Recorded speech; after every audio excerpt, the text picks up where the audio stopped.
Time to bring you fine folks some details regarding story mode and other single player modes coming to Dragon Ball FighterZ.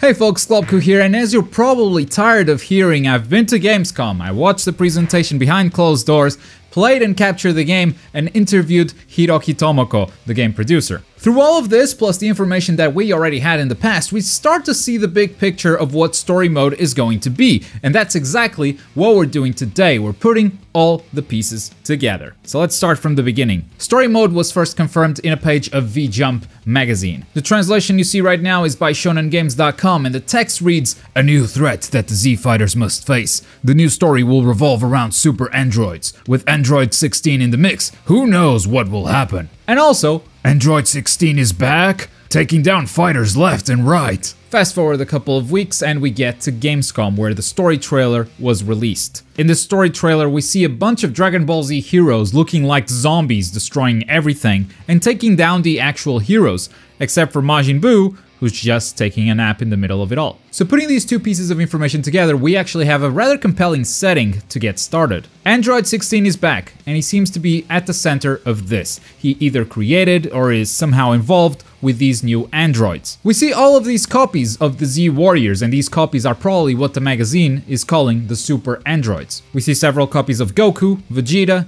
Piccolo, and Krillin in the trailer. From the trailer, we also get the idea that we're way past the Android saga in the timeline, which is very possible since Hiroki Tomoko has confirmed in the past that this will be an original story. So where that story fits into the Dragon Ball timeline, it could be anywhere. But I believe we're past the Android saga not only because we see Majin Buu in the trailer, but also there's a shot of Android 18 standing right next to Krillin, and Android 17 seems to be protecting them. So the Android twins might actually be humans at this point, and they're probably the good guys now. We also see Frieza and Cell, two of the biggest villains of all time in Dragon Ball, but since they're not the main villains this time, the main villains seem to be the super androids along with Android 16, I'm very curious as to what their role in the story is. They may be helping the androids, they may be villains operating on their own, or maybe they have, you know, those sort of fragile alliances with the heroes because they want to save the world so they can destroy it themselves. There's a lot of potential there, but honestly, these little story sneak peeks, they are enough for me. I don't like digging around story that much. It usually creates very high expectations in terms of the direction that they could take the story, and when you create those expectations, more often than not, you end up being disappointed with the final product. Also, sometimes when you dig around for too long, you might end up spoiling yourself. The story seems very promising, but let's stop right there and talk about gameplay. What do you do in story mode? If you've watched the interview with Hiroki Tomoko that we posted earlier this week, there are several hints as to what they're doing with story mode. First of all, it's not going to be anything like Guilty Gear, which is basically just a series of cutscenes. The easiest way to make a story mode is having a series of battles with the engine they've already created and then put cutscenes in between. That's not the case, however, as we've learned from the interview. In terms of the story of Dragon Ball FighterZ, it may be a little bit different from what we have in Guilty Gear. And what we're planning to do is not make it like a simple flow where you just fight and then you see a cutscene and then you fight and then a cutscene again. We're planning to include some replayability within those scenes, I would say, within the flow or the process of the story mode, so that casual users will, and Dragon Ball fans will also be able to enjoy the story. The replayability factor definitely left me very curious as to what they're doing. Single player content has always been, in my personal opinion, a big problem with fighting games. If they have a story mode, it's usually like a 5-hour thing that you beat before you go online and spend the rest of your time battling other players. And that was usually the case until Injustice 2 came out and made the Mortal Kombat ladder system extremely fun with its multiverse game mode. I found the multiverse game mode in Injustice 2 to be an extremely fun mode to sink a lot of time into, and so far I haven't found a fighting game that addictive in terms of single player content. And I believe that's definitely an evolution of the genre, something that developers are paying more and more attention to, and Dragon Ball FighterZ could be implementing something new. It's obviously not going to be like the multiverse because there's no gear like in Injustice. You're not going to be able to equip a new Goku shirt or a new Goku wig or whatever, but I do believe they will put in the time and the effort to create something to make casual fans happy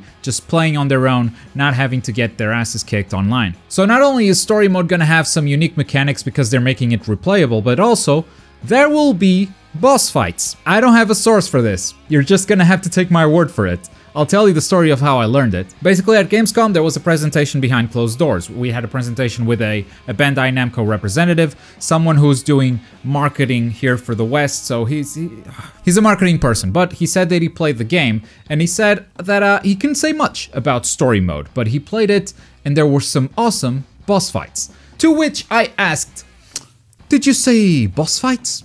And he replied, "Oh yeah." Now, of course, he works for Bandai Namco, so obviously, he's gonna say that the boss fights are awesome and super fun, and you can't really take his word for it. You know, he's a little bit biased, but the existence of boss fights is not a subjective opinion, and I don't see any reason for him to lie. So yeah, boss fights are coming, because this marketing person from Bandai Namco said so in a presentation behind closed doors. And I don't have him on record or anything. You're just gonna have to take my word for it. But what does it mean to have a boss fight in Dragon Ball FighterZ though? That's a completely different conversation. It could be as simple as having, let's say, Android 16, for instance, with increased health and damage and other stats. And you use 3 characters to try to beat that one very powerful character.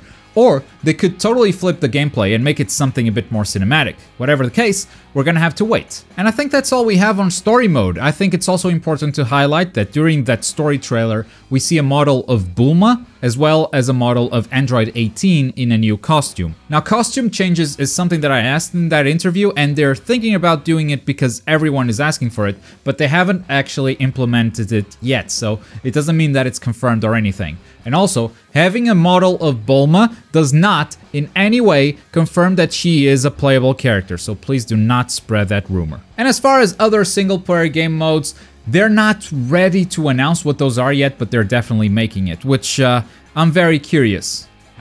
You've teased some single-player modes. Story mode seems to be the first one of them. Is it reasonable to expect traditional single-player modes like survival or arcade modes like many fighting games you've developed in the past? Okay, so sorry we can't go into the details right now at this point of time, but we assure you that we are planning different modes aside from the story mode for single player. Now the answer left me very curious because an arcade mode or a survival mode, so many games have done that in the past that I don't think they can make a big deal out of it. What are they gonna do? Oh!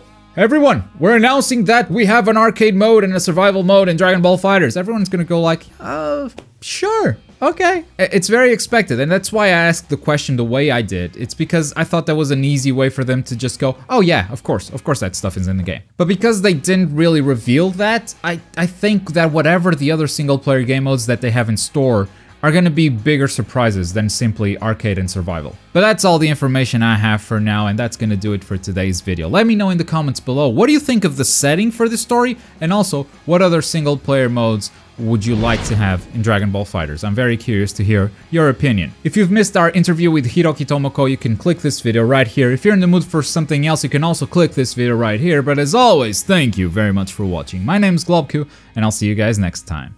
Bye!